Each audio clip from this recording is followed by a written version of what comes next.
Ronald Koeman a rejoint le Barça cet été. Lionel Messi risque lui de le quitter. Et aujourd'hui, je voulais me tenter à l'exercice de faire le meilleur 11 pour le FC Barcelone pour la saison prochaine sans Lionel Messi. Donc c'est parti. Alors avant tout, je pense que c'est important de déterminer les joueurs qui risquent de quitter le club cet été et les joueurs aussi que je voudrais voir partir. Alors on sait que Arthur a rejoint la Juventus, c'est officiel.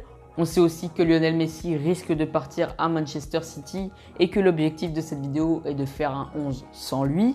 Et on sait que Suarez et Vidal ne sont pas dans les plans de Ronald Koeman pour la saison prochaine. Samuel Umtiti n'a pas trop joué la saison passée et risque de vouloir quitter le club. Et le Barça tente de se séparer de Ivan Rakitic. Personnellement, de mon côté, j'aimerais aussi que le Barça se sépare de Sergi Roberto, que je ne trouve plus au niveau malheureusement. Donc maintenant, on a fait la liste des joueurs dont on va se séparer pour ce 11 et c'est parti. Dans les cages, c'est Marc-André Ter Stegen, l'un des meilleurs gardiens du monde aujourd'hui malgré son match contre le Bayern. Il a vraiment porté le Barça la saison passée dans le championnat d'Espagne, a sauvé pas mal de points. Et je pense qu'il va être le gardien titulaire du Barça sans aucun souci la saison prochaine. Sur le banc, le Barça dispose de Neto à ce poste-là. Il a peu joué la saison passée avec le Barça, mais a déjà montré avec Valence qu'il était un grand gardien de but et c'est toujours bien d'avoir un très bon second gardien. La défense centrale, malgré ses lacunes, elle ne bouge pas, l'anglais Piqué, mais le Barça a récupéré 3 jeunes défenseurs centraux prometteurs cet été. Jean-Claire Todibo qui revient de près de Schalke, Ronald Araujo que je trouve très bon, que j'adore regarder jouer, et Moussa Ndiaye que le Barça a acheté, un défenseur sénégalais gaucher qui pourra jouer au poste de défenseur central gauche lorsque Clément Lenglet n'est pas là. Au poste de latéral gauche, c'est toujours Jordi Alba. Bien sûr, il est un peu vieillissant, mais reste pour moi l'un des meilleurs latéraux gauche du monde. Et sur le banc, le Barça compte Juan Miranda qui revient de près de Schalke, qui n'a pas encore montré toute l'étendue de son talent, mais qui reste un très bon latéral gauche, et aussi Junior Firpo qui reste parmi les rangs du FC Barcelone. Le Barça n'a pas les meilleurs latéraux gauche du monde, mais ce poste n'est pas encore une priorité selon moi. Pour moi, la grosse priorité, c'est le poste de latéral droit, parce que si je décide de me séparer de Sergi Roberto, eh bien il ne reste plus que Nelson Semedo. Et je pense que le Barça doit vraiment se pencher sur la piste de Joao Cancelo, qui est vraiment super talentueux, qui a vraiment une qualité technique hors norme pour un latéral droit. Il apporte beaucoup offensivement et on sait qu'à Manchester City, il n'est pas le latéral droit titulaire. On l'a beaucoup vu lors du Final 8, mais il jouait à gauche. Il n'était pas à son poste et Pep Guardiola lui préfère à droite Kyle Walker, donc Joao Cancelo devrait pour moi quitter Manchester City et pourquoi pas rejoindre le FC Barcelone. C'est un joueur qui apporte beaucoup offensivement malgré ses lacunes défensives. En plus, avec le potentiel départ de Lionel Messi à Manchester City, le Barça pourrait négocier pourquoi pas la venue de Joao Cancelo dans ce transfert. Le premier milieu, on part avec Frenkie de Jong qui jouera au poste de numéro 6. Poste qu'il n'a pas occupé la saison passée, qui était occupé par Sergio Busquets, mais c'est le poste qu'il occupait lorsqu'il jouait à l'Ajax et il l'occupait merveilleusement bien.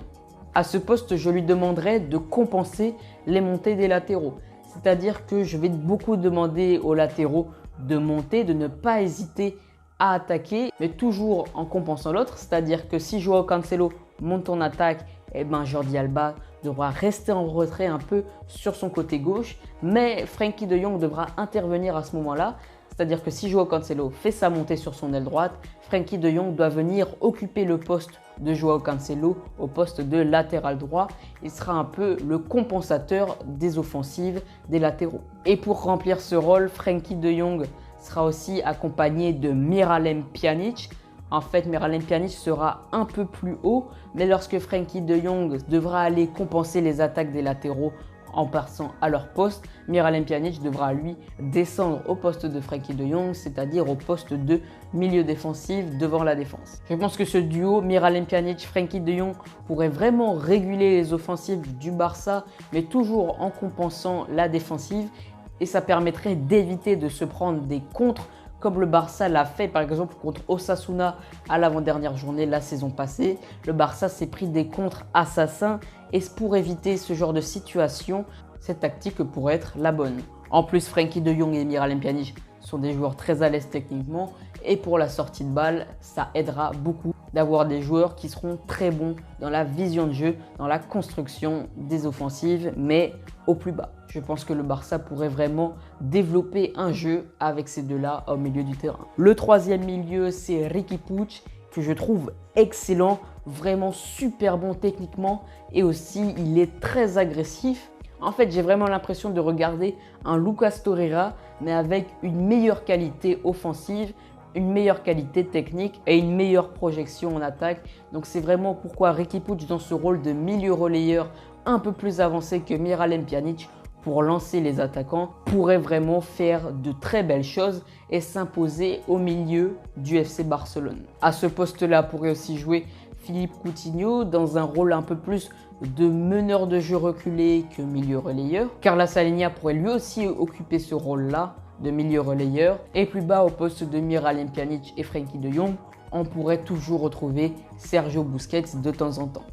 On passe désormais au trio offensif. À gauche, j'ai choisi de mettre Ansu Fati qu'on a vu et découvert la saison passée, qui est très bon, très technique, qui a marqué quelques buts aussi. À ce poste-là pourrait aussi jouer Pedri, le jeune ailier de 17 ans qui a fait une belle saison l'année passée à Las Palmas. À droite, on pourrait retrouver Ousmane Dembélé qu'on connaît, très rapide, très technique, qui a les deux pieds, donc il a tout pour réaliser une belle saison. Sauf qu'Ousmane Dembélé, on sait que c'est un joueur qui a une hygiène de vie un peu moyenne et il se blesse souvent. Donc pourquoi pas mettre à ce poste aussi Francisco Trincao, qui a été recruté par le Barça cet été, qui a beaucoup joué à ce poste la saison passée avec Braga et qui est aussi très prometteur. Et finalement, l'attaquant axial, ce n'est pas un attaquant de pointe, il sera reculé, un peu comme un faux numéro 9. Il s'agira de Antoine Griezmann, que je trouve excellent, Antoine Griezmann, dans ce rôle-là,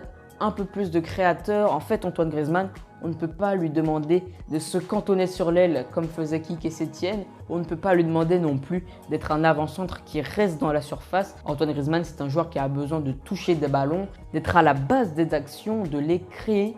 Et je pense que dans ce rôle-là, s'il est au centre du système de Ronald Koeman, il pourrait vraiment s'épanouir footballistiquement enfin au FC Barcelone et créer des actions avec Riqui Puig, avec Miralem Pjanic, avec Frenkie de Jong. Même si la saison passée, il a beaucoup été critiqué, il a encore cette capacité à faire les déviations, à accélérer le jeu et j'adorerais voir Antoine Griezmann dans ce rôle-là au FC Barcelone la saison prochaine.